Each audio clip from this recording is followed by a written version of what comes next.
ಸ್ನೇಹಿತರೆ, ಮಾಯಾಮೃಗದ ವಿಶೇಷ ವಿಡಿಯೋಗೆ ತಮಗೆಲ್ಲರಿಗೂ ಆತ್ಮೀಯವಾದಂತಹ ಸ್ವಾಗತ.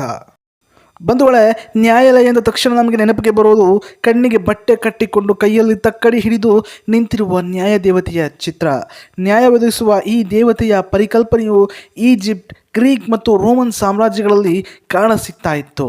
ಅಂದಿನಿಂದ ಕ್ರಮೇಣ ನ್ಯಾಯದೇವತೆಯ ಒಂದೇ ರೂಪವು ಪ್ರಪಂಚದಾದ್ಯಂತ ಕಾಣಿಸಿಕೊಳ್ಳೋಕೆ ಪ್ರಾರಂಭವಾಯಿತು. ನ್ಯಾಯಾಲಯದಲ್ಲಿ ಜಡ್ಜ್ ಪಕ್ಕ ಇರುವ ಕಣ್ಣಿಗೆ ಬಟ್ಟೆ ಕಟ್ಟಿರುವ ನ್ಯಾಯದೇವತೆ ಯಾರು? ಕಣ್ಣಿಗೆ ಬಟ್ಟೆ ಏಕೆ ಕಟ್ಟಿರ್ತಾರೆ? ಒಂದು ಕೈಯಿನಲ್ಲಿ ತಕ್ಕಡಿ ಮತ್ತೊಂದು ಕೈಯಲ್ಲಿ ಕತ್ತಿ ಹಿಡಿದಿರೋದು ಏಕೆ ಎಂಬ ಆಸಕ್ತಿಕರ ವಿಷಯಗಳನ್ನು ಇಂದು ನಾವು ತಿಳಿದುಕೊಳ್ಳೋಣ. ನ್ಯಾಯದೇವತೆ ಅಥವಾ ಲೇಡಿ ಜಸ್ಟಿಸ್ ಎಂದು ಕರೆಯಲ್ಪಡುವ ಈ ಮೂರ್ತಿ ರೋಮನ್ ನ್ಯಾಯದೇವತೆಯಾದ ಜಸ್ಟಿಷಿಯಿಂದ ಬಂದಿದೆ. ಇದು ಗ್ರೀಕ್ ದೇವತೆ ಡೈಕ್ಗೆ ಸಮನಾಗಿದೆ. ಲೇಡಿ ಜಸ್ಟಿಸ್ ಅನ್ನು ಈಜಿಪ್ಟ್ನ ದೇವತೆ ಮ್ಯಾಟ್ ಮತ್ತು ಗ್ರೀಕ್ನ ದೇವತೆ ಥೆಮಿಸ್ ರೂಪದಲ್ಲಿ ಉಲ್ಲೇಖಿಸಲಾಗಿದೆ.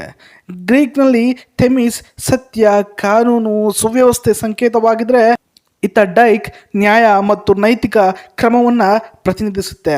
ಹಾಗಾಗಿ ರೋಮನ್ ಪುರಾಣಗಳಲ್ಲಿ ಜಸ್ಟಿಯಾವನ್ನು ನ್ಯಾಯದೇವತೆ ಎಂದು ಪರಿಗಣಿಸಲಾಗುತ್ತೆ. ನ್ಯಾಯದೇವತೆ ಎಡಗೈನಲ್ಲಿ ತಕ್ಕಡಿ ಹಿಡಿದಿರೋ ಅರ್ಥವೇನು ಗೊತ್ತಾ?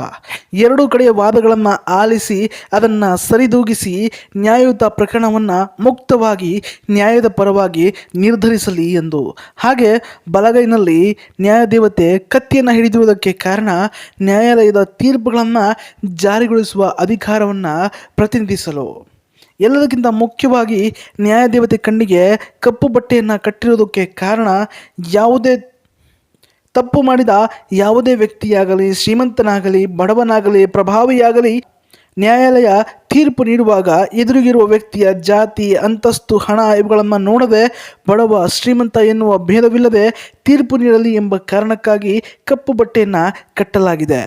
ದುರಾದೃಷ್ಟವೆಂದರೆ ನ್ಯಾಯಾಲಯದಲ್ಲಿ ಸರಿಯಾದ ಸಾಕ್ಷಿಗಳು ಸಿಗದೆ ನಿರಪರಾಧಿ ಶಿಕ್ಷಿತನಾದರೆ ಅಪರಾಧಿ ಕಾನೂನಿನ ಸಂಕೋಲೆಯಿಂದ ತಪ್ಪಿಸಿಕೊಂಡು ಬಿಡ್ತಾನೆ.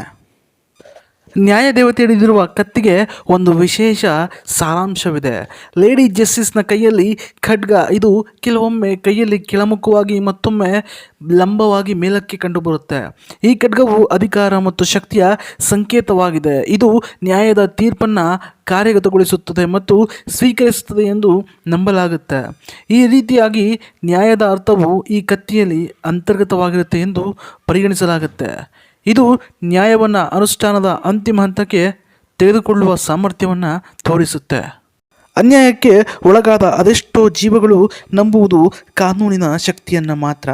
ತಪ್ಪಿತಸ್ಥರಿಗೆ ಕಾನೂನಿನ ಭಯವನ್ನು ಮೂಡಿಸಿ ಅವರನ್ನು ಬದಲಾಯಿಸುವಂಥ ಶಕ್ತಿ ಇರುವುದು ನ್ಯಾಯಾಲಯಕ್ಕೆ ಮಾತ್ರ ಎಂದು ಹೇಳ್ತಾ ಈ ವಿಡಿಯೋವನ್ನು ಇಲ್ಲಿಗೆ ಮುಗಿಸ್ತಾ ಇದ್ದೇನೆ. ನಮಸ್ಕಾರ. ಈ ವಿಡಿಯೋ ನಿಮಗೆ ಇಷ್ಟ ಆಗಿದ್ರೆ ನಮ್ಮ ಚಾನಲ್ನ ತಪ್ಪದೆ ಸಬ್ಸ್ಕ್ರೈಬ್ ಮಾಡಿ ಹಾಗೂ ಬೆಲ್ ಬಟನ್ ಪ್ರೆಸ್ ಮಾಡಿ.